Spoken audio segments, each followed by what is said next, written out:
অন্তর্বর্তীকালীন সরকারের প্রধান উপদেষ্টা অধ্যাপক মোহাম্মদ ইউনূস ৪ দিনের সরকারি সফরে জাপানের রাজধানী টোকিও পৌঁছেছেন।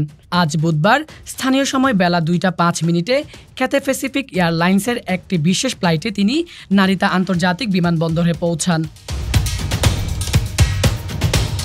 বিমানবন্দরে অধ্যাপক মোহাম্মদ ইউনূসকে স্বাগত জানান জাপানে নিযুক্ত বাংলাদেশের রাষ্ট্রদূত মোহাম্মদ দাউদ আলী।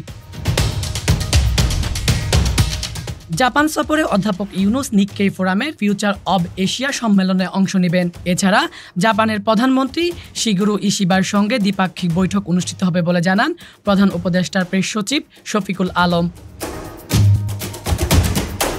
বৈঠকে জাপানের কাছ থেকে সহজ শর্তে ও স্বল্প সুদে ১ বিলিয়ন ঋণ সহায়তা চাওয়া হবে। পাশাপাশি জাপানের বাজারে দক্ষ জনশক্তি রপ্তানির নতুন ধারা উন্মুক্ত হবে বলে আশাবাদ ব্যক্ত করেন তিনি।